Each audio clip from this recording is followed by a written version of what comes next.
Berkshire Hathaway Incorporated. To the shareholders of Berkshire Hathaway Incorporated, in 2012, Berkshire achieved total gain for its shareholders of $24.1 billion.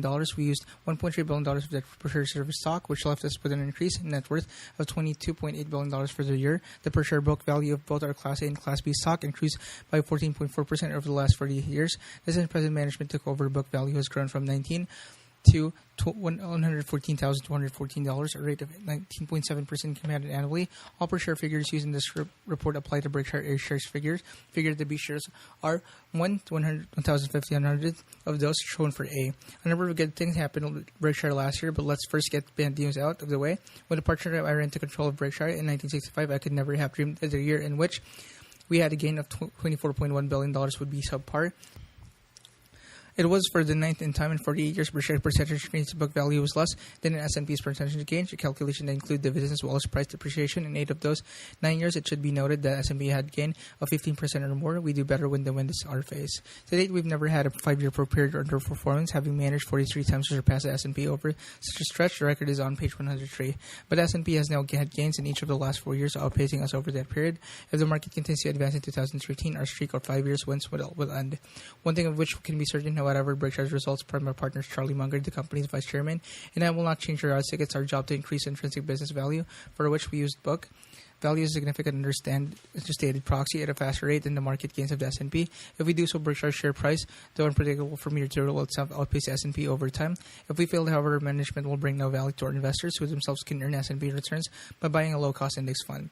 Charlie and I believe that Berkshire intrinsic value will over time likely surpass S&P returns by a small margin. We're confident of that because we have some outstanding business, a cadre of terrific operating managers, and a shareholder-oriented culture. Our relative performance, however, is almost certain to be better when the market is down or flat.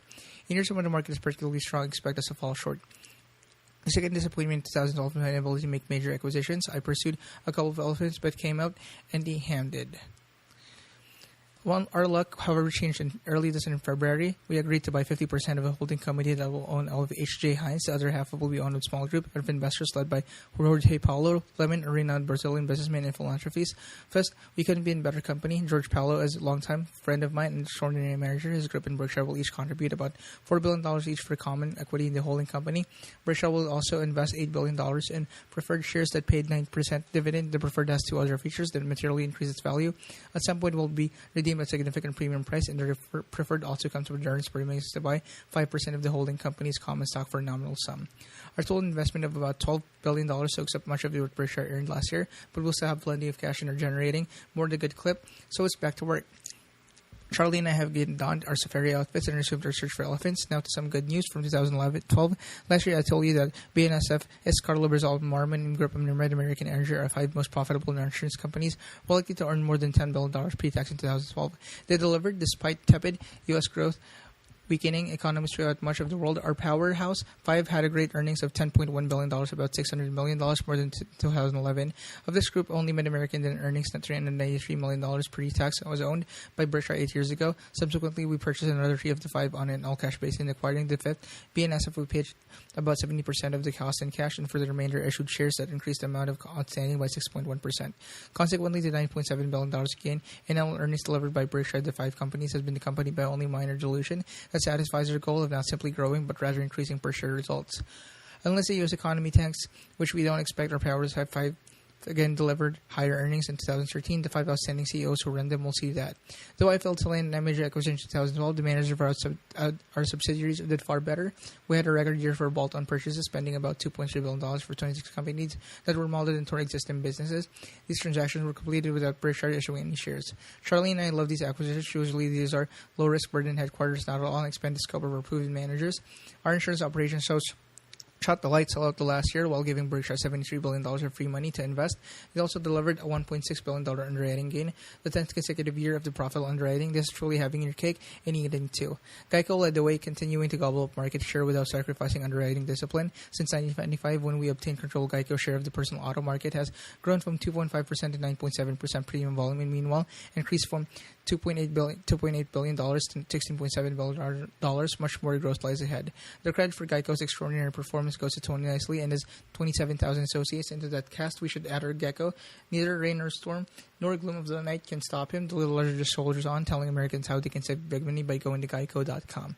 When I count my blessings, I count Geico twice. Todd Combs and Ted Weschler are new investment managers have proved to be smart models of integrity, helpful to Berkshire in many ways beyond portfolio management, and a perfect cultural fit. We hit the jackpot with these two to 2012. Each outperformed the S&P 500 by double-digit margins. They left me in the dust as well.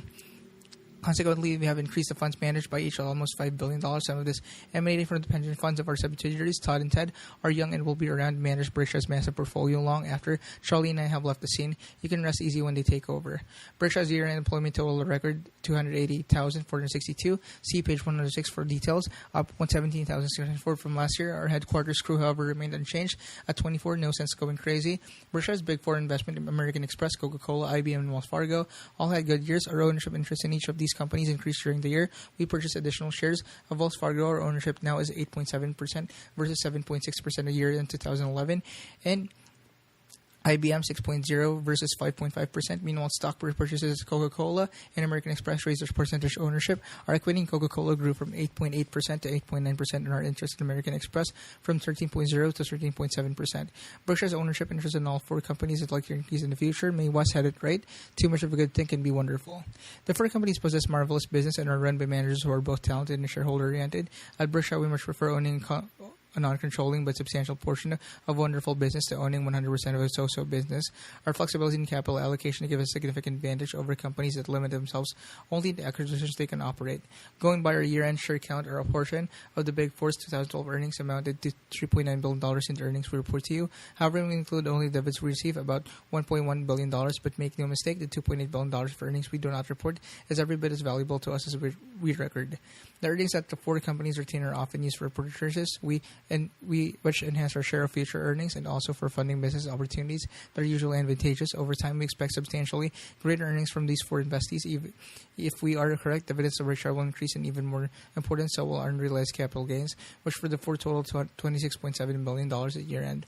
There was a lot of hand-wringing last year among CEOs who cried uncertainty when faced with capital allocation decisions, despite many of their businesses having enjoyed record levels of both earnings and cash. At Berkshire, we didn't share their fears, instead spending a record $9.8 billion on plant and equipment in 2012, about 88% of it in the United States. That's 19% more than we spent in 2011, our previous high. Charlie and I love investing large sums in worthwhile projects, whatever the pundits are saying. We instead heed the words from Gary Allen's new country song, "Every storm runs out of the rain." We'll keep our foot to the floor and will almost certainly set still another record for capital expenditures in 2013. Opportunities about in America. A thought from my fellow CEOs, of course, they made it for sure is uncertain. America has faced the unknown since 1776. It's just that sometimes people focus on the myriad of uncertainties that always exist, while other times they ignore them, usually because the recent past has been uneventful. American business will do fine over time, and stocks will do well just certainly, since their fate is tied to business performance. Periodic setbacks will occur, yes, but investors and managers are in a game that is heavily stacked in their favor. The Dow Jones Industrial advanced from 66 to 11,497 in the 20th century, a staggering 17,320% increase that materialized despite four costly wars, the Great Depression, and many recessions. And don't forget that shareholders received substantial dividends throughout the centuries as well. Since the basic game is so favorable, Charlie and I believe it's a charitable mistake to try dance in out of based upon the turn of character charts, the predictions of experts, or the ebb and flow of business activity. The risk of being out of the game are each compared to the risk of being in it. My own history provides a dramatic example. I made my first stock purchase in the spring of 1942 when the U.S. was suffering major losses throughout the Pacific War Zone. Each day's headlines told of more setbacks, even so there are no talk about uncertainty. Every American I knew believed we would prevail. The country's success since that perilous time boggles the mind. On an inflation-adjusted basis, GDP per capita more than quadrupled between 1941 and 2012.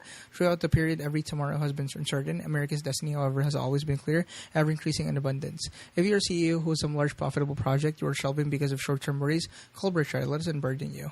In summary, Charlie and I hope to build per share intrinsic value by 1. Improving the earning power of our many subsidiaries, 2. Further increasing their earnings through bolt-on acquisitions, 3. Particularly in the growth of our investees for purchasing Berkshire share when they are available at a meaningful discount from intrinsic value and make an occasional large acquisition. We will also try to maximize results for you by rarely, if ever, issuing Berkshire shares. Though building blocks rest on a solid foundation or century, hence BNSF and Mid-American Energy will continue to play major roles in the American economy. Insurance, moreover, will always be essential for both business and individuals, and no company brings greater resources to that arena than Berkshire. As we view these and other strengths, Charlie and I like your company's prospects, intrinsic business value. As much as Charlie and I talk about intrinsic business value, we cannot tell you precisely what the number is for Berkshire shares, or for that matter, any other stock. In our 2010 annual report, however, we laid out the three elements and one which was qualitative and that we believe are the keys to sensible estimate of Berkshire intrinsic value. That discussions are produced in full at pages 104 to 105. Here's an update of two of the quantitative factors in 2012. Our per share investment increased 15.7% to 113.786, and our per share pre-tax earnings from business other than insurance and investment also increased 15.7% to $8,085. Since 1970, our per share investments have increased at a rate of 19.4% compounded annually, and our per share earnings figure has grown at a 20.8% clip. It is no coincidence the price of Berkshire stock over the 42-year period has increased at a rate very similar to Chad of our own to measure value. Charlie and I like to see gains in both areas, but our strong emphasis will always be on building operating earnings. Now let's examine the four major sectors of our operation. Each has a vastly different balance sheet and income characteristics from the others. Lumping them together for Pete's analysis, we'll present them as four separate businesses, which is how Charlie and I view them. Insurance. Let's look at the first insurance, Berkshire's core operation and engine that has propelled over expansion for years. Property casualty. PC insurers receive premiums up front and pay claims later. In extreme cases such as those arising from certain workers' compensation accidents, payments can stretch over decades. This collect now, pay later model leaves us holding large sums, money we call float, that will eventually go to others. Meanwhile, we get to invest as float for Berkshire's benefit. The individual policy and claims come and go. The amount of float we hold remains quite stable in relation to the premium volume. Consequently, as our business grows, so does our float, and how we have grown as the following table shows. Year 1970, 1980, 1990, 2000, 2010, 2012. Float in millions: 39, 237, 1,632, 27,871, 65,832, 73,125. Last year, I told you that our float was likely to level off or even decline a bit in the future. Our insurance CEO set out to prove me wrong, and I did, increasing float last year by $2.5 billion. I now expect a further increase in 2013, but further gains will be tough to achieve. On the plus side, Geico's float will almost certainly grow in National Indemnity's insurance division. However, we have a number of runoff contracts whose float drifts downward. If we do experience a decline in float at some future time, it will be very gradual. At the outside, no more than 2% in any year. Our premiums exceed the total of our expenses and eventual losses. We register our underwriting profit that adds to the investment income our float produces. When such a profit is earned, we enjoy losing free money, and better, you get paid for holding it. That's like you're taking out a loan and having the bank pay you interest. Unfortunately, the wish of all insurers to achieve this happy results creates intense competition so vigorous in most years that it causes the PC industry as a whole to operate a significant underwriting loss. This loss is the effect as when the industry pays to hold its float. For example, State Farm, by the far country's largest insurer and a well-managed company, besides its current underwriting loss in 8 of the 11 years ending in 2011, their financials for 2012 are not yet available. There are a lot of ways to lose money in insurance, and the industry never ceases searching for new ones. As noted in the first section of this report, we have now operated an underwriting profit of 10 consecutive years. Our pre-tax gain for the period having totaled $18.6 billion. Looking ahead, I believe we will continue to underwrite profitably in most years. If we do, our float will be better than free money. So how does our attractive float affect the calculation of intrinsic value? When Berkshire book value is calculated, the full amount of our float is deducted as a liability just if we had to pay it out tomorrow and we weren't able to replenish it. But that's an incorrect way to look at float, which should instead be viewed as a revolving fund. The float is both costly and long enduring, which I believe Berkshire's will be. The true value of this liability is dramatically less than the accounting liability. A partial offset to this overstated liability is $15.5 billion of goodwill, and that is attributable to our insurance companies and included in book value as an asset. In effect, this goodwill represents the price we paid for the float, generating capabilities of our insurance operations. The cost of the goodwill, however, has no bearing on its true value. For example, if an insurance business sustains large and prolonged underwriting losses, any goodwill asset carried in the book should be deemed valueless, whatever its original cost. Fortunately, that's not the case at Berkshire. Charlie and I believe the true economic value of our insurance goodwill would happily pay the purchase of insurance operation producing float of similar quality to be far in excess of its historic carrying value. The value of our float is one reason why we believe that Berkshire's intrinsic business value substantially exceeded its book value. Let me emphasize once again that cost-free float is not and could be expected for the PC industry as a whole. There is very little Berkshire quality free float existing in the insurance world in 37 of the 45 years ending in 2011. The industry premiums have been inadequate to cover claims but expenses. Consequently, the industry's overall return on tangible equity has for many decades fallen far short of the average return released by American industry, as horror performance almost certainly continue. A further unpleasant reality adds to the industry's dim prospects. Insurance earnings are now benefiting from legacy bond portfolios that delivers much higher yields than will be available when the funds are invested during the next few years. And perhaps for many years beyond that, today's bonds portfolios are in effect wasting assets. Earnings of insurers will be hurt in a significant way as bonds mature and rolled over. Berkshire's outstanding economic exists only because we have some terrific managers running some extraordinary insurance operations. Let me tell you about the major units. First, by float size, the Berkshire Hathaway Insurers Group, run by Ajit Jain. Ajit insures risk that no one else has desire of the capital to take on. As operation combines capacity, speed, decisiveness, most important, brains in a manner unique in the insurance business. Yet he never exposed Berkshire to risks that are inappropriate and release resources. Indeed, we're far more conservative in avoiding risks than most large insurers. For example, if the insurance industry should experience a $250 billion loss for some mega catastrophe, a loss about to triple anything it has ever experienced, Berkshire as a whole would likely to record significant profit for the year because it has so many streams of earnings. All other major insurers and reinsurers would meanwhile be farther in red, with some facing insolvency. From a standing start in 1985, Ajit has created an insurance business with float of $35 billion and a significant cumulative underwriting profit, a feat that no other insurance CEO has come to close to matching. He has thus added a great many billions of dollars to the value of Berkshire. If you meet Ajit at the annual meeting, bow deeply. We have another insurance powerhouse, General Ray, managed by Tad Montross. At bottom, a sounder insurance operation needs to adhere to four disciplines. It must, 1, understand all exposure that might cause a policy to incur losses. 2, conservatively assess likelihood of any exposure actually causing loss and the probable cost if it does. 3, assess premiums that on average will deliver a profit after both prospective loss, cost, and operating expenses are covered. And 4, be willing to walk away with appropriate premium can be obtained. Many insurers pass the first 3 tests and flunk the 4th. They simply can't turn their back on business that is being eagerly written by their competitors. That only the other guy is doing it well, so we must as well. Spell trouble in any business, but none more so in insurance. That is to observe all 4 insurance commandments, and it shows in his results. General Ray's huge flows has been better than the cost fee under his leadership, and we expect that on average will continue to be. We are particularly enthusiastic about General Ray's international life insurance business, which has achieved consistent and profitable growth since we acquired the company in 1998. Finally, there's Geico, the insurer in which I cut my teeth 60 years ago. Geico was run by Tony Lacey, who joined the company at 18 and completed 51 years of service in 2012. I rub my eyes when I look what Tony had accomplished. Last year, it should be noted his record was considerably better than is indicated by Geico's GWP underwriting profit of $680 million because of a change in accounting rules at the beginning of the year. We recorded a charge to Geico's underwriting earnings of $410 million. This item had nothing to do with 2012's operating results, changing neither cash or revenues, expenses, nor taxes. In effect, the write-down simply widened the already huge difference between Geico's intrinsic value and the value that which we created on our books. Geico earned its underwriting profit, moreover, despite the company suffering its largest single loss in history. The cost was the Hurricane Sandy, which cost Geico more than 3 times the losses sustained from the Katrina, the previous record holder. We insured 46,906 vehicles that were destroyed or damaged in this storm, a staggering number reflecting Geico's leading market share in New York's metropolitan area. Last year, Geico enjoyed a meaningful increase in both the renewal rate for existing policyholders, persistency, and the percentage of rate quotations that resulted in sales closures. Big dollars tried in those 2 factors. A sustained gain in persistency of bare 1 percentage point. Increase intrinsic value by more than $1 billion. Gain in 2012 offered dramatic proof that when people, the companies, prices they usually find, they can save important sums. Give us a try at 1-800-847-7536 or geico.com. Be sure to mention that you're a shareholder. That fact will usually result in a discount. In addition to our 3 major insurance operations, we own a group of smaller companies, most of them plying their trade in odd corners of the insurance world. In aggregate, these companies have consistent delivered underwriting profit. Moreover, the table below shows it only provides us with substantial float. Charlie and I treasure these companies and managers. Late in 2012, we enlarged this group by acquiring Guard Insurance, a Wilkes Barre company that writes workers' compensation insurance primarily for smaller business.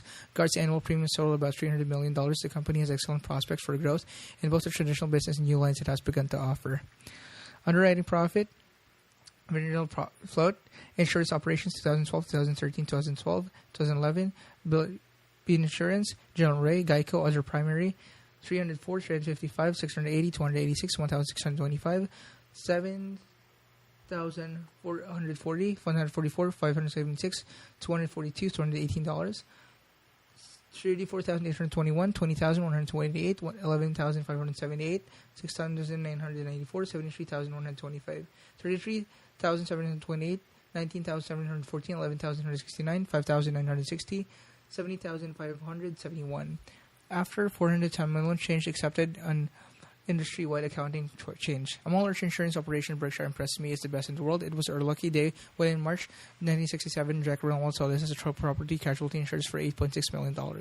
Regulated capital-intensive business. We have two major operations, BNSF and Mid-American Energy, that have important common characteristics distinguishing them from other businesses. Consequently, we assigned them our own section in this letter and spelled out their combined financial statistics in our GWB balance sheet and income statement. A key characteristic of both companies is a huge investment in very long-lived regulated assets with these partially long-term debt that is not guaranteed by Berkshire or credit is in fact not needed because each business has earning power that even under terrible conditions amply covers its interest requirement in the last year's tepid economy. For example, ENSF's interest coverage was 9.6x.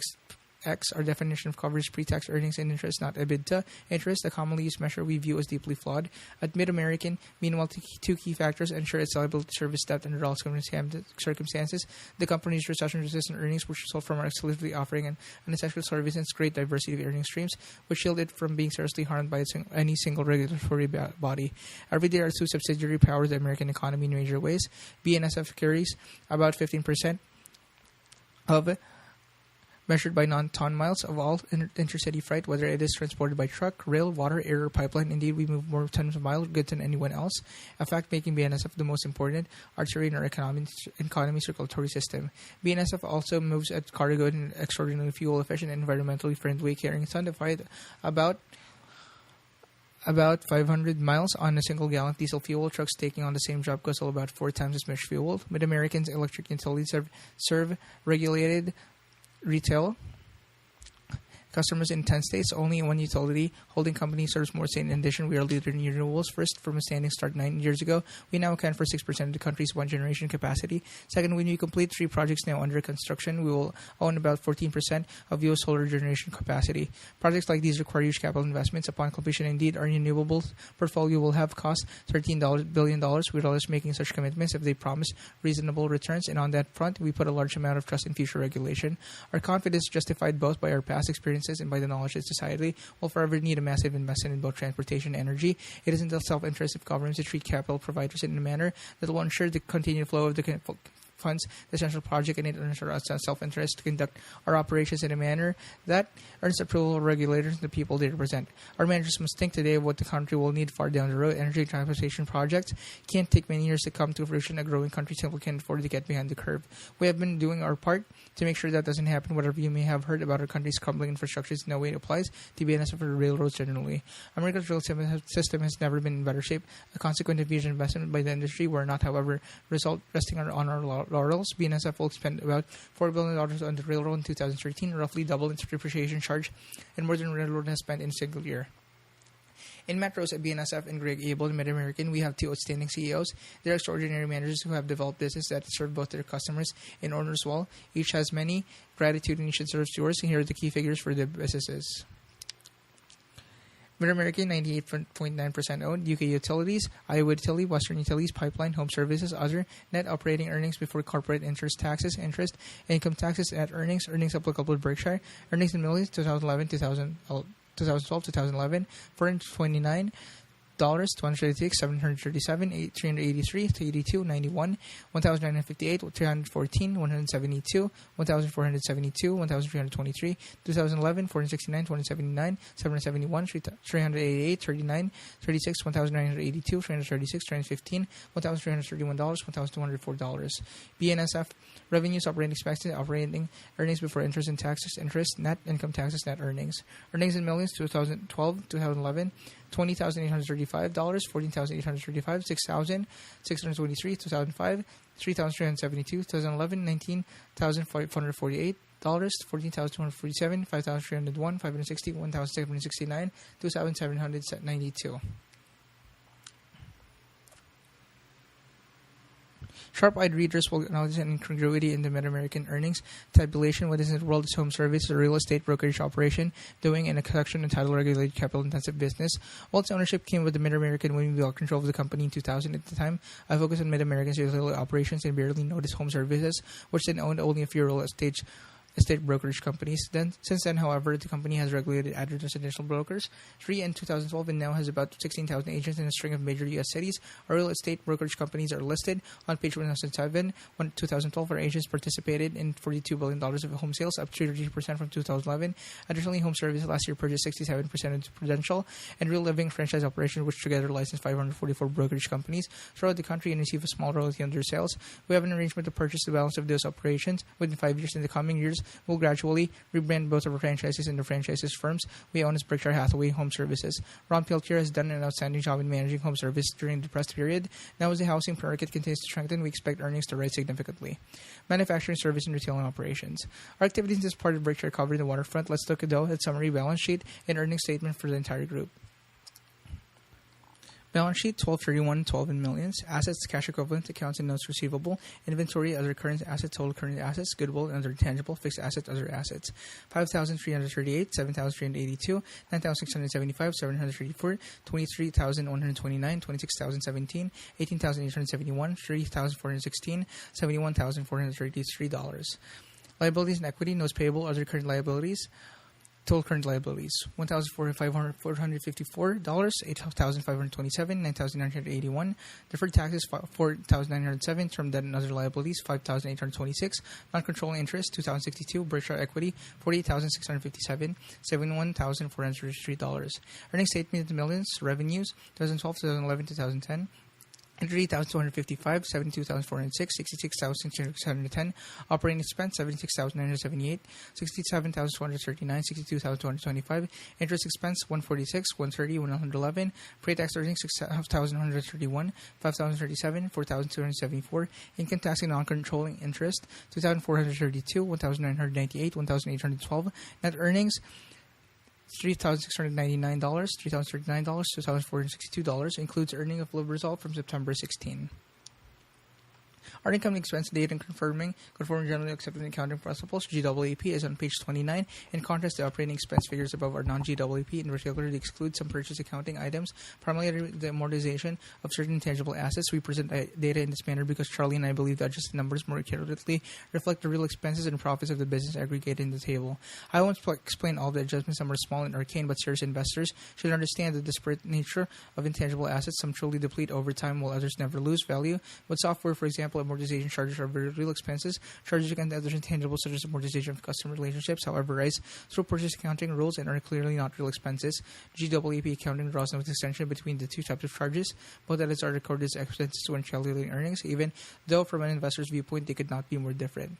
In the GAAP compliant figures we show on page 29, amortization charges of $600 million for the companies, including the section or deducted expenses. We would call about 20% of these real, and indeed that is proportion if included in the table above the rest is not.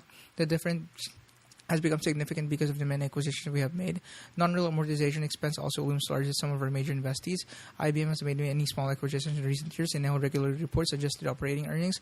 A non-GAAP figure that includes certain purchase accounting adjustment analysts focus on this number as they should. A non-real amortization charges Wells Fargo, however, is not highlighted by the company and never to my knowledge has been noted in analyst reports. The earnings that Wells Fargo reported are heavily burdened by the amortization of core deposits, charge the implication being that these deposits are disappearing at a fairly rapid clip, yet core deposits regularly increase. The charge last year was about $1.5 billion in no sense except GWP accounting is this whopping charge and expense, and that ends why today accounting lecture why is no one shouting more and more. The current companies in this section sell products ranging from lollipops to jet airplanes. Some of the business enjoy terrific economics measured by earnings of leveraged net tangible assets that run from 25% after tax to more than 100%. Others produce good returns in the area of 12-20%. A few, however, very poor returns. A result of some serious mistakes I made in a job of capital allocation more than 50 years ago. Charlie told me that it was far better to buy a wonderful business at a fair price than to buy a fair business at a wonderful price. Despite the compelling logic of his position, I have sometimes reverted to my old habit of bargain hunting, with results ranging from tolerable to terrible. Fortunately, my mistakes have usually occurred when I made smaller purchases. All large acquisitions have generally worked out well, and in a few cases more than well. Viewed as a single entity, therefore, the companies in this group are excellent business. They employed $22.6 billion of net tangible assets, and on that base earned 16.6 9.3% after tax. Of course, a business with terrific economics can be a bad investment if the price paid is excessive. We have paid substantial premiums to net tangible assets for most of our business. Our costs are reflected in the large figure we show for intangible assets. Overall, however, we are getting a decent return on the capital we have deployed in the sector. Furthermore, the intrinsic value of the business in aggregate exceeds current carrying value by a good margin. Even so, the difference between intrinsic value and carrying values in insurance and regulated industry segments is far greater. This is where the huge winners reside. Marmon provides an example of a clear and substantial gap existing between book value and intrinsic value. Let me explain the odd origin of this differential. Last year, I told you that we had purchased additional shares in Marmon, raising our ownership to 80%, up from the 64% we acquired in 2008. Also, told you GWP accounting required us to immediately register the 2011 purchase on our books at far less than what we paid. I've now had a year to think about this weird accounting rule, but I've yet to find an explanation or that makes any sense.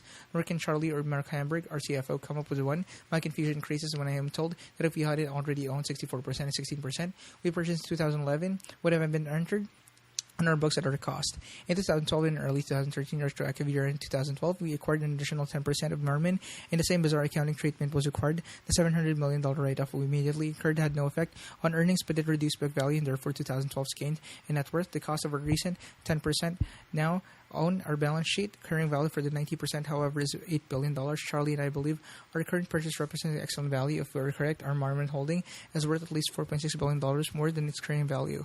Marmon is a diverse enterprise comprised of about 150 companies operating in a wide variety of industries. Its largest business involved ownership of tanks, cars, and are leased to a variety of shippers such as oil chemical companies. Marmon conducts its business through two subsidiaries, Union Tank Car in the U.S., Procter in Canada. Union Tank Car has been around a long time, having been owned by the Standard Oil Trust until the empire was broken up in 1911. Look for its UTLX logo on tank cars when you watch the trains roll by. As a Berkshire shareholder, you own the cars with that insignia. When you spot a UTLX car pop out of your chest a bit, enjoy the satisfaction that John D. Rockefeller undoubtedly experienced as he viewed his fleet a century ago. Tank cars are owned by either shippers or lessors, not by railroads. A year-end Union Tank Car and Procter together own 97,000 cars, having a net book value of $4 billion. A new car, should be noted, costs upward of $100,000. Union Tank Car is also a major manufacturer of tank cars, some of them to be sold, but most to be owned by and leased out. Today, its order book extends well into 2014.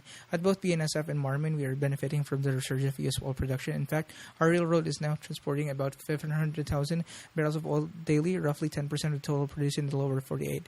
I.e., not accounting Alaska and offshore oil indications are that BNSF full shipments will grow substantially in coming years. Space precludes from going into detail about the many other businesses in the segment. Company-specific information about 2012 operations of some of the larger units appear on pages 76 to 79. Finance and financial products. This sector, as smallest, includes two rental companies, Extra Trailers and Court Furniture, as well as Clayton Homes and the country's leading producer and financier, manufactured homes. Aside from these 100% owned subsidiaries, we also include in this category a collection of financial assets and our 50% interest in Berkshire Commercial Mortgage. We include Clayton in the sector because it owns services 332,000 mortgages, solely $13.7 billion. In large part, these loans have been made to lower and middle-income families. Nevertheless, the loans have performed well throughout the housing collapse, thereby validating their conviction that a reasonable down payment and a sensible payments-to-income ratio will ward off outside foreclosure losses even during stressful times. Clayton also produced 25,872 manufactured homes last year, up 13.5% from 2011. That output accounted for about 4.8% of all single-family residences built in the country, a share that makes Clayton Americans' number one home builder. Court and Extra are leaders in their industries as well. Our expenditures for new rental equipment at Extra total of $256 million in 2012, more than double its depreciation expense. While competitors fret about today's uncertainties, Extra is preparing for tomorrow.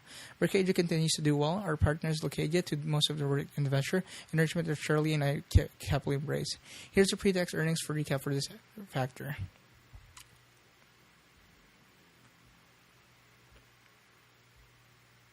Berkshire 2012-2011 in millions. Berkshire $35, $25, Clayton $255, $154, Court $42, $29, Extra $106, $126, net financial income $410, $440, $848, $774 total, excludes capital gains or losses. Investment below, we show our common stock investment that our year-end had a market value of more than $1 billion. Shares 151,610,700, 400 million, 24,123,911, 22,999,600, 68,115,484, 28,415,250, 20,060,390, 20,668,118, 3,947,565, 52,477,678, 25,848,838, 415,510,89, 510,889, 78,060,769, 54,823,433, 456,170,161. Company, American Express Company, The Coca-Cola Company, ConocoPhillips, DirecTV, International Business Machine Corp., Moody's Corporation, Munich Re, Phillips 66, POSCO, The Procter & Gamble Company, Sanofi, Tesco PLC, U.S. Bancorp, Walmart Stores Incorporated, Wells Fargo & Company, others. Total common stocks carried in the market, percentage of company owned, 13.7, 8.9, 2.0, 3.8, 6.0, 12.7, 11.3, 3.3, 5.1, 1.9, 2.0, 5.2, 4.2, 1.6, 8.7. Cost. $1,287, $1,299, $1,219, $1,057, $11,680, $287, $2,990, $660, $768, $336, $2,073, $2,350, $2,401, $2,837, $2,906, $7,646, $49,796. Market, $8,715, $14,500, $1,399, $1,154, $13,048, $1,430, $3,599, $1,097, $1,295, $3,563, $2,438, $2,268, $2,493, $3,741, $15,592, $11,330, $87,662. This is our actual purchase price and also our tax basis. GWP cost differs in a few cases because of write-ups or write-downs that have been required. One point about the composition of this less deserved mention in the Berkshire past annual reports, every stock item in this space has been bought by me in the sense that I made the decision to buy it for Berkshire, but starting with this enlisted investment made by Ton, Combs, or Werschler, combined purchase by them and meets the dollar threshold for less $1 billion this year will be included above. This is the first such stock DirecTV, which both Todd and Ted hold in their portfolios and whose combined holdings at the end of 2012 were valued at $11.15 billion. Show Todd and Ted also manage the pension funds of certain Berkshire subsidiaries, while others for regulatory reasons were managed by outside advisors. We do not include holdings of this pension funds in our annual report tabulations through their portfolios often overlap Berkshire's. We continue to wind down the part of our derivatives portfolio and involve the assumption of Berkshire of insurance-like risk. Our electric and gas utility business, however, will continue to use derivatives for operational purposes. New commitments would require us to post collateral and with binary exceptions. We are unwilling to do that. Markets can behave in extraordinary ways, and we have no interest in exposing Berkshire to some of the out-of-the-blue event in the financial world that might require our posting mountains of cash on a moment's notice. Charlie and I believe that operating with many redundant layers of liquidity and we avoid any sort of obligation that could drain our cash in a material way. That reduces our returns to 99 years out of 100, but we will survive in the 100th while many others fail, and will sleep well in all 100. Derivatives we have sold that provides credit protection of corporate bonds will all expire in the next year. It's now almost certain that our profits from these contracts will approximate $1 billion pre-tax. We also receive very substantial sums up front on these derivatives, and the float attributable to them has averaged about $2 billion over their 5-year lives. Also, these derivatives have provided a more than satisfactory result, especially considering the fact that we were guaranteeing corporate credits, mostly of the high-yield variety, throughout the financial panic and subsequent recession. In our other major derivatives commitment, we sold long-term puts on our 4 leading stock indices in the U.S., UK, Europe, and Japan. These contracts were initiated between 2004 and 2008, and even under the worst circumstances have only one minor collateral requirement in 2010. We unwound about 10% of our exposure at a profit of $222 million. The remaining contracts expire between 2018 and 2026. Only the index value at expiration date counts. Our counterparties have no right to early termination. Berkshire received premiums of $40.2 billion when we wrote the contracts that remain outstanding. If all of these contracts had come due at our year-end in 2011, we would have had to pay $6.2 billion. The corresponding figure at year-end 2012 was $33.9 billion. With this large drop in immediate settlement liability, we reduced our GWP liability at year-end 2012 to $7.5 billion from $8.5 billion at the end of 2012. Though it's no sure thing, Charlie and I believe it's likely the final liability will be considerably less than the amount we currently carry in our book. So in the meantime, we can invest $4.2 billion of float derived from these contracts as we see fit. We buy some newspapers. During the past 15 months, we acquired 28 daily newspapers at a cost of $344 million. This may puzzle you for 2 reasons. First, I have long told you in these letters and our annual meetings that the circulation, advertising, and profits of newspaper industry overall are sure to decline. That prediction still holds. Second, the properties we purchase fall far short of meeting our off-staff size requirements for acquisition. We can embrace the second point easily. Charlie and I love newspapers, and if their economics make sense, we'll buy them even if when they fall fell far short of the size threshold we would require for the purchase of, say, a widget company. Addressing the first point requires me to provide more elaborate explanation, including some history. News, to put it simply, is what people don't know that they want to know, and people will seek their news, most important to them, from whatever sources provide the best combination of immediacy, ease of access, reliability, comprehensiveness, and low cost. The relative importance of these factors varies with the nature of the news and the person wanting it. Before television and the internet, newspaper were the primary source of an incredible variety of news, a fact that made them indispensable to a very high percentage of the population. Whether your interests were international, national, local, sports, or financial quotations, your newspaper usually was first to tell you the latest information. Indeed, your paper contained so much you wanted to learn that you received your money's worth, even if only a small number of its pages spoke to your specific interest.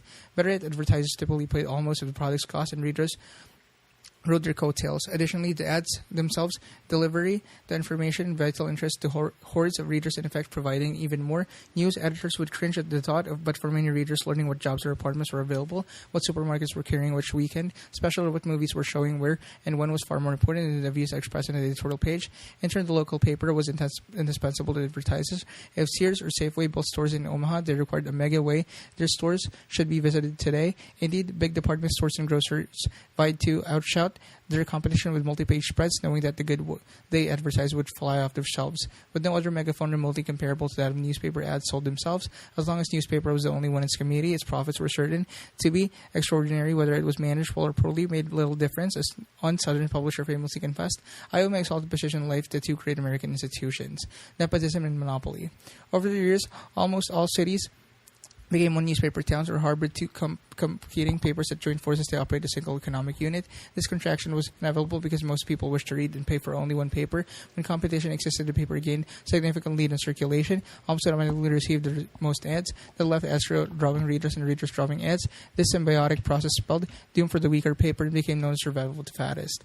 Now the world has changed. Stock market quotes and the deal of national sports events are old news. Long before the press began to roll, the internet offers extensive information about both available jobs and homes. Television bombards viewers with political, national, and international news. And one area of interest after another, newspaper have therefore lost their primacy, and as their audiences have fallen, so has advertising revenues from help wanted classified ads long ago. Huge source of income for newspapers have plunged more than 90% in the past 12 years. Newspaper can consider reign supreme, however, in the delivery of local news. If you want to know what's going on in your town, whether the news is about the mayor or taxes or high school football, there's no substitute for a local newspaper that is doing its job. Our reader eyes may glaze over their taken a couple of paragraphs about Canadian tariffs or political development in Pakistan. A story about reader himself or his neighbors will be read to the end. Wherever there is pervasive sense of community, a paper that serves special informational needs of the community will remain indispensable to a significant portion of its residents. Even a valuable product, however, can self-destruct from a healthy business strategy, and that process has been underway during the past decade. Almost all papers of size, publishers including Berkshire and Buffalo, have offered their paper free on the internet while charging meaningful sums for the physical specimen. How could this lead to anything other than a sharp and steady drop in sales of the printed product? Falling circulation, moreover, makes a paper less essential to advertisers, and under these conditions, these virtuous circle of the past reverse. The Wall Street Journal went to pay model early, but the main exemplar for local newspapers, the Arkansas Democrat Gazette, published by Walter Husman Jr. Walter also adopted a pay format early, and over the past decade, this paper has retained a circulation far better than any other large paper in the country. Despite Walter's powerful example, it's only been the last years or so that other papers, including Berkshire, have explored pay arrangements. Whatever works best, and the answer is not yet clear, will be copied widely. Charlie and I believe that the papers delivering comprehensive and reliable information to tightly bound communities and having a sensible internet strategy will remain viable for a long time. We do not believe that success will come from cutting either the news content or frequency of publication. Indeed, skimpy news coverage will almost certainly lead to skimpy readership, and the less than daily publication that is now being tried in some large towns or cities. While it may improve profits in short term, seems certain to diminish the paper's relevance over time. Our goal is to keep our papers loaded with content of interest to our readers and to be paid appropriately by those who find us useful, whether the product they view is in their hands or on the internet.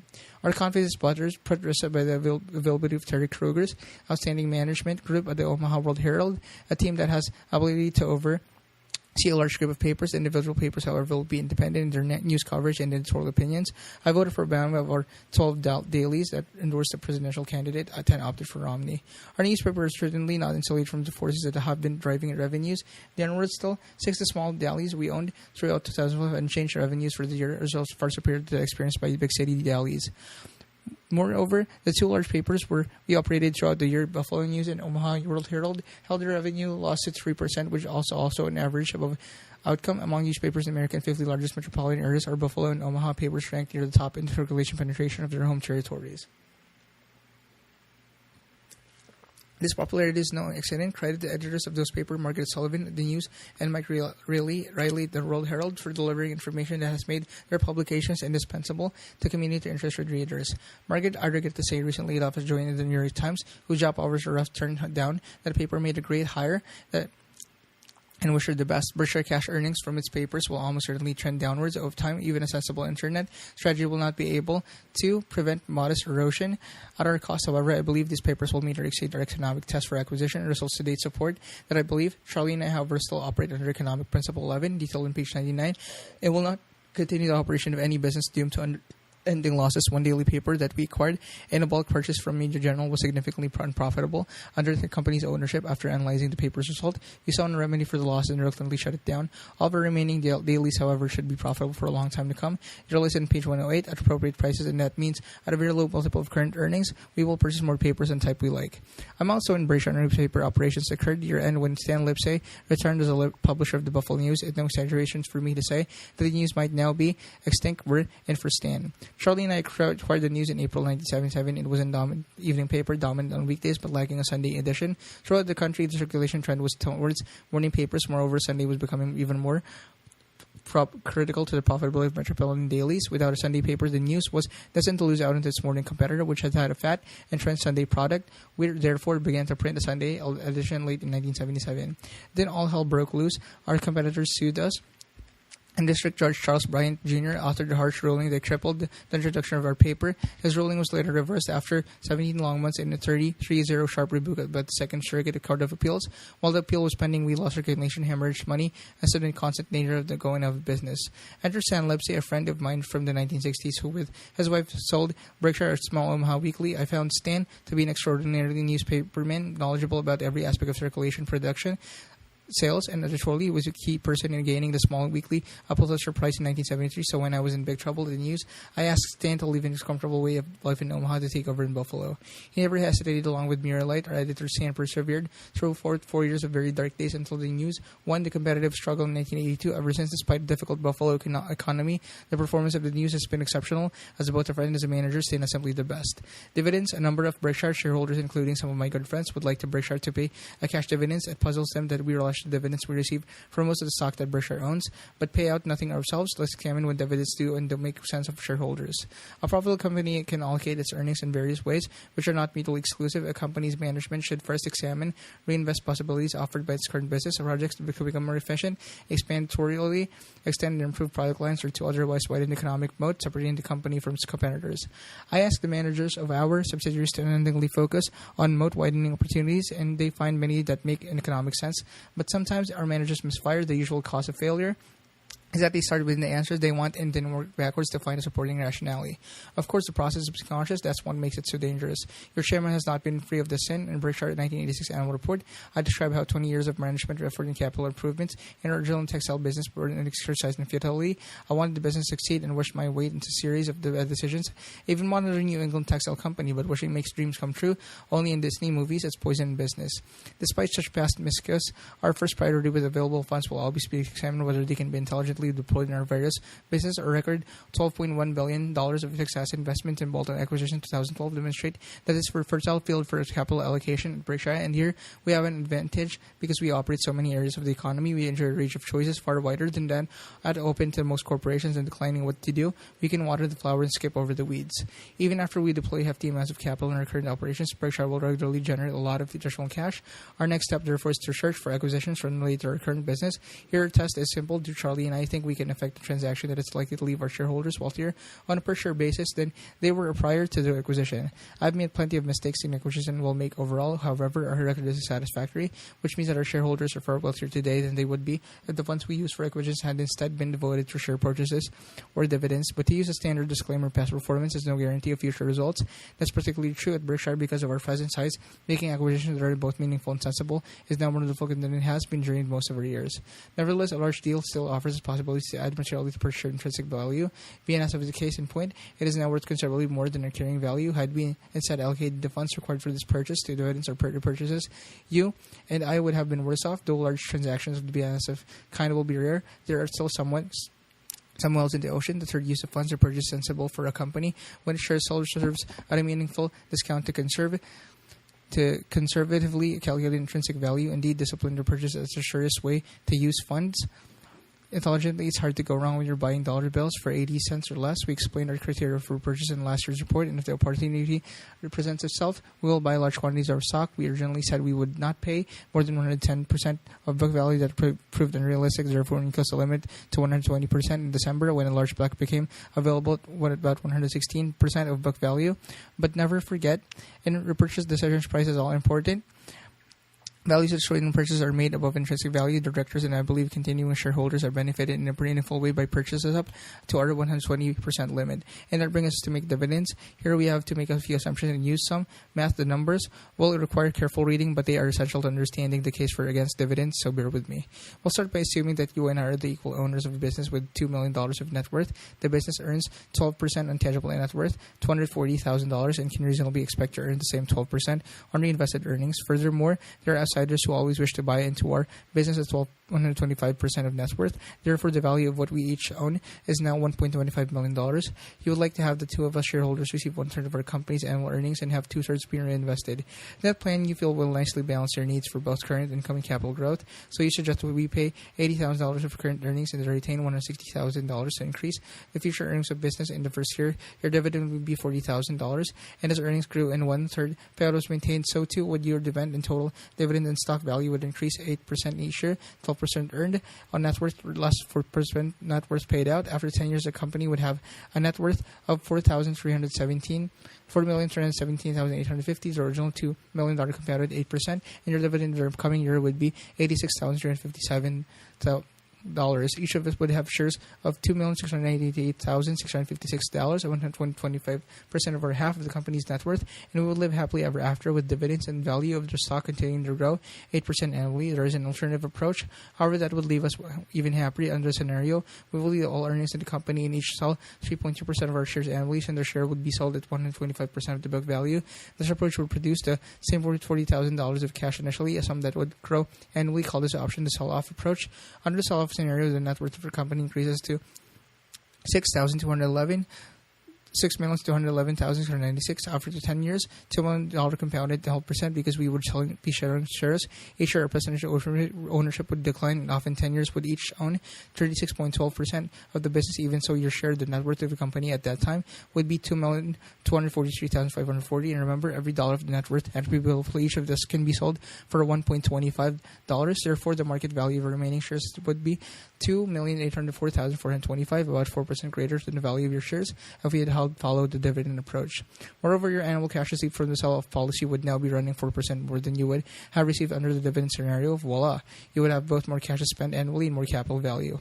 This calculation, of course, assumes that a hypothetical company can earn an average of 12% annually on net worth, and that the shareholders can sell their shares at an average of 125% of book value. To that point, the S&P 500 earns considerably more than 12% of net worth and sells at a price far above 125% of that net worth. Both assumptions are also reasonable for Berkshire, though certainly not assured. Moreover, on the plus side, there's also a possibility that assumption will be exceeded if their arguments for the sell-off policy becomes even stronger. Over Berkshire history, admittedly, one of that won't come close to being repeated. A sell-off policy would have produced results for shareholders dramatically superior to the dividend policy. Aside from the favorable math, there are two further important arguments for a sell-off policy. First, dividends impose a specific cash-out policy upon our shareholders. If, say, 40% of owners of the policy, those who wish 30% or 50% will be thwarted. Our 600,000 shareholders cover the waterfront in their desires for cash.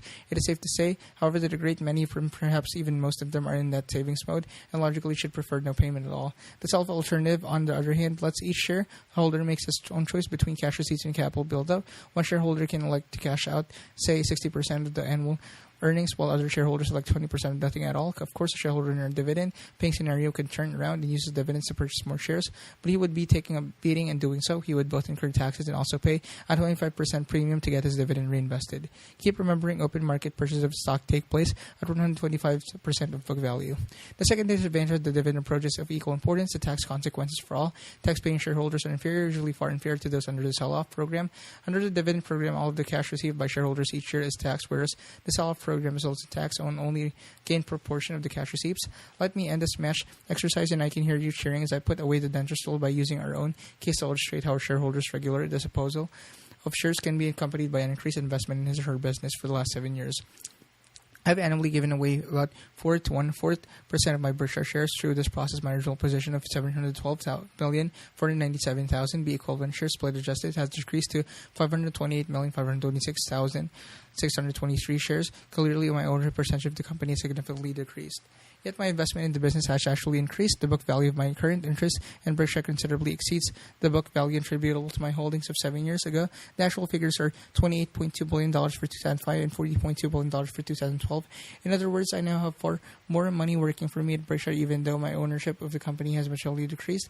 It's also true that my share of Berkshire's intrinsic business value and the intrinsic business value in the company's normal earning power is far greater than it was in 2005.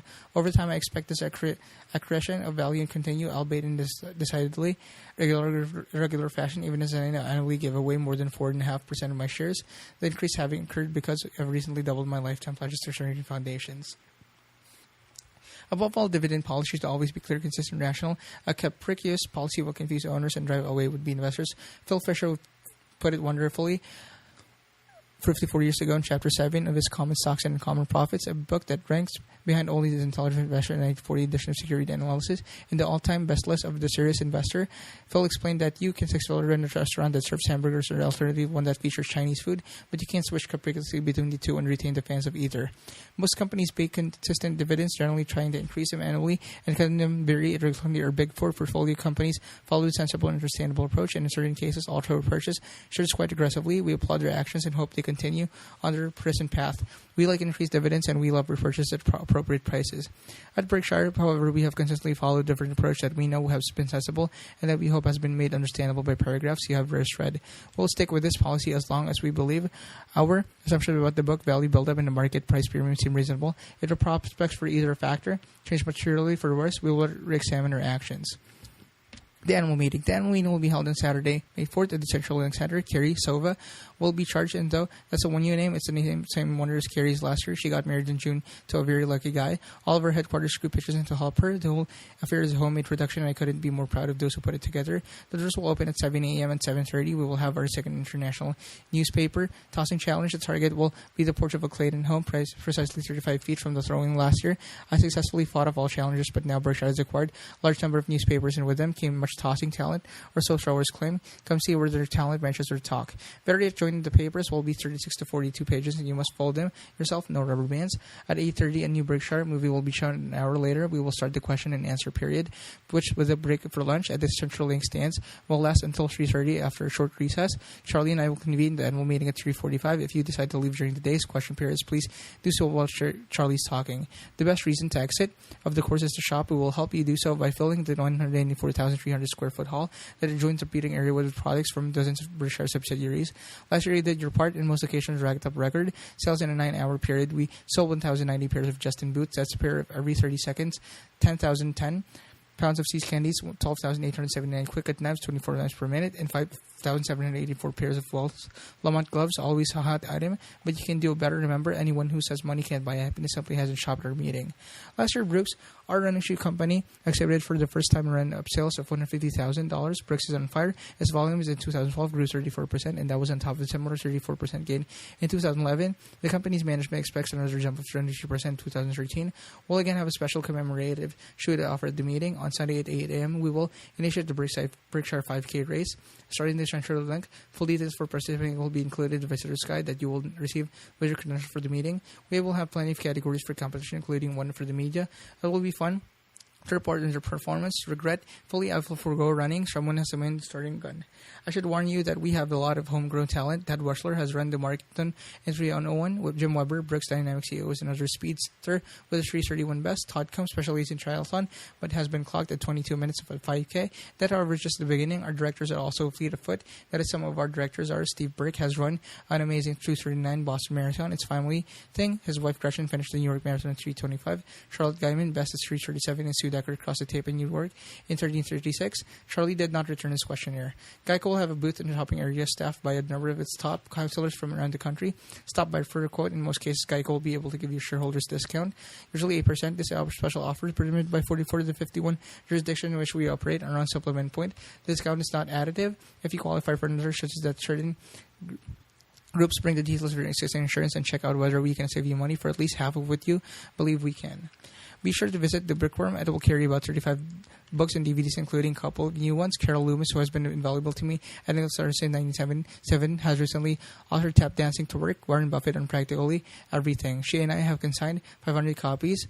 Available exclusively at the meeting. The Outsiders by William Thorndike Jr. is an outstanding book CEOs who excelled at capital allocation as an Untitled Chapter, and our director, Tom Murphy, of all of the best industry managers I've ever met. I also recommend The Clash of the Cultures by Jack Bogle and Laura Rittenhouse, Investing Between the Lines. Should you need to ship your book, purchase and shipping service will be available nearby. The Omaha World Herald will again have a booth offering few books it has recently published. Red-blooded Husker fans, is there anybody in Nebraska who isn't one? Will surely want to purchase Unbeatable. It tells the story of Nebraska football during 1993-1997, golden era in which Tom Osborne Sim won 63. If you're a big spender or aspire to become one, visit Signature Aviation on the east side of the Omaha Airport between noon and 5 p.m. on Saturday. There will be a fleet of NetJets aircraft that will get your pulse racing. Come by, bus, leave by private jet, live a little. An attachment to approximately material that is enclosed with this report explains how you can obtain credential you will need for admission to the meeting and other events. Airlines have sometimes jagged prices for the Berkshire weekend if you're coming from far away. Compared to the cost of flying to Kansas City versus Omaha, the drive between the two cities is about 2.5 hours, and it may be that you can save significant money, particularly if you had a plan to rent a car in Omaha. Spend that savings up with us.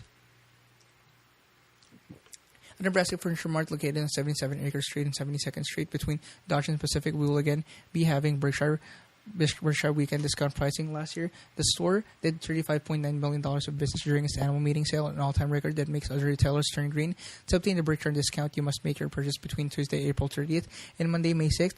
Included and also present your meeting credential. The period special pricing will even apply to the product of several pastries manufacturers that normally would have ironclad rules against discounting, but which, in the spirit of our shareholders, we can have made an exception for you. We appreciate their cooperation. MFM is open from 10 a.m. to 9 p.m. Mondays through Saturday and 10 a.m. to 6 p.m. On Sunday and Saturday this year from 5:30 p.m. to 8 p.m. NFM is having a picnic to which you are all invited.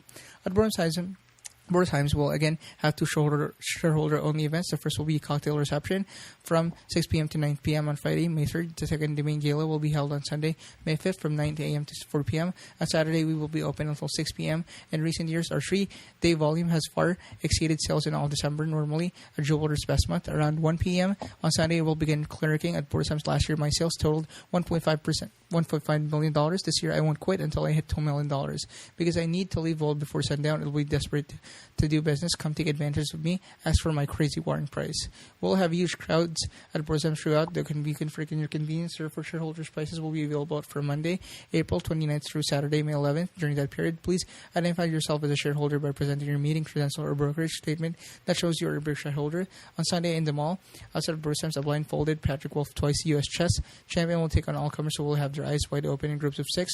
Nearby, Norman Beck, a remarkable magician from Dallas, will bewilder onlookers. Additionally, we'll have Bob Hammond and Sharon Osberg, two of the world's top bridge experts, available to play bridge with our shareholders on a Sunday afternoon. Don't play them for money. Gourds and Piccolos will be open exclusively for Berkshire shareholders on Sunday, May 5th. Both will be serving until 10 p.m. with Gordon's opening at 1 p.m. and Pickles opening at 4 p.m. These restaurants are my favorites, and I will eat both of them on Sunday evening. Remember to make a reservation at Gordon's. Call 402-551-3733 on April 1st, but not before. And at Pickles, call 402-314-9038. At Pickles, order a giant root beer float for dessert. Only sissies get the small one. I want Bill Gates polish off two after giant variety. After a full course dinner, that's when I knew he would make a great director. He will again have the 3 financial journalists lead the question and answer period at the meeting, asking Charlie and me questions that shareholders submitted to them by email. These journalists, their email addresses are Carol Loomis of Fortune, who may be emailed tloomis at fortunemail.com, Becky Cook of CNBC at berkshirequestions@cnbc.com, and Andrew Sorkin of the New York Times at irsorkin at nytimes.com. From the questions submitted, each journalist will choose the 6 he or she decides are the most interesting and important. The journalists have told me your question has the best chance of being selected. If you keep consent about sending it in the last moment, make it Berkshire related and include no more than 2 questions in any email you send them. In your email, let the journalists know if you would like your name mentioned in your questions selected. Last year, we have a second panel of 3 analysts who follow. Berkshire Albee Insurance professional and shareholders subsequently indicated they wanted a little more variety. Therefore, this year, we'll have an insurance analyst, Cliff Gallant of Numerous Securities, Jonathan Brent of Rowan, Cuniff, and Goldfarb will join the analyst panel to ask questions.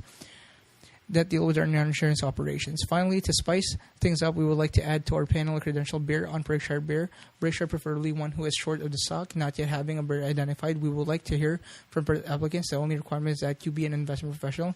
And the negative on Berkshire, the three analysts will bring their own Berkshire-specific question and alternate with journalists and the audience in asking them.